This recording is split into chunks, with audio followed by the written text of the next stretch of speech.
మనం ఎంత ఇబ్బందికరమైన పరిస్థితులు అంటే వేల కోట్లు ఉన్న వాళ్ళే రాజకీయాల్లోకి రావాలి. ఆశయాలతో ఉన్న వాళ్ళు ఎప్పుడు అలిసి చచ్చిపోతారు. మన మధ్యన విద్యార్థులు అడుగుతా ఉన్నారు, నీలాగా ఆశయాలతో చాలా మంది వచ్చారు, వాళ్ళు చచ్చిపోయారు, రాజకీయాలను చెల్లిపోయారు, నువ్వేం చేస్తావంటే నేను అడుగు వేస్తే తల తెగిపోవాలి కానీ మడవైతే వెనక్కి తిప్పను.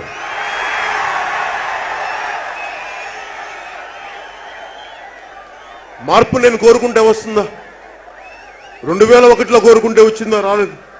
2009లో కోరుకుంటే వచ్చిందా? చిన్నప్పుడు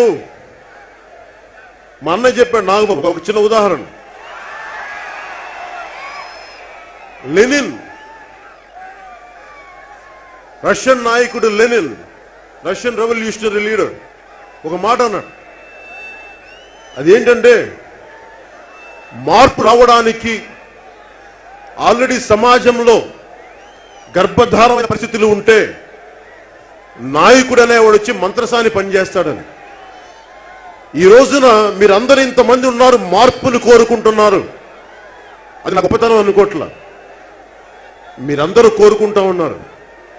మీ గొప్పతనం, మీ మార్పును కోరుకుంటున్నారు కాబట్టి నేను ఈరోజు మీ ముందున్నాను తప్ప నేనేదో ప్రభావితం చేస్తే మీరున్నాను నేను అనుకోవట్లేదు. ఎందుకంటే నాయకులు ఎవరు కూడా మార్పుని కోరుకుంటే జరిగేది కాదు. కాలానుగుణంగా మార్పు వస్తుంది. ఋతువులు ఎలా వచ్చి వెళ్ళిపోతాయో మార్పు కూడా అలాగే వస్తుంది. ఇన్ని దశాబ్దాలు 80ల తర్వాత వచ్చిన ముఖ్యమంత్రి, అప్పటి ముఖ్యమంత్రి ఎన్టీ రామారావు గారు వచ్చినప్పుడు ఆయన సంపూర్ణమైన వయసులో వచ్చారు. 60 సంవత్సరాలు దాటిన తర్వాత మనవాళ్ళు పుట్టిన తర్వాత అందరూ కోరుకుంటే ఆ రోజు మార్పుకి అలాంటి వ్యక్తి వచ్చారు. నేను వారితో కంపేర్ చేసుకొని నేను కోరుకుంటుంది ఇంకా నాకు సూపర్ స్టార్డమ్ ఉండగానే ఎందుకు రాజకీయాల్లోకి వచ్చానంటే ప్రతి రాజకీయ నాయకుడు మిమ్మల్ని ఎలా వాడుకోవాలి, యువతని, ప్రజల్ని ఎలా వాడుకోవాలి, ప్రజల్ని ఓట్ బ్యాంక్గా చూడాలి. ఇలాంటి పరిస్థితుల్లో యువతని వాళ్ళ భవిష్యత్తుకు వాడుకుంటున్నారు కానీ మీ భవిష్యత్తు గురించి మాట్లాడే వాళ్ళు ఒక్కరు రాలా.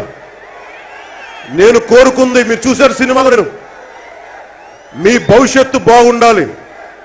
25 సంవత్సరాలు భవిష్యత్తు ఇవ్వడానికి, నా భవిష్యత్తును వదులుకొని మీకు 25 సంవత్సరాల భవిష్యత్తు ఇవ్వడానికి నేను వచ్చాను ఇక్కడికి.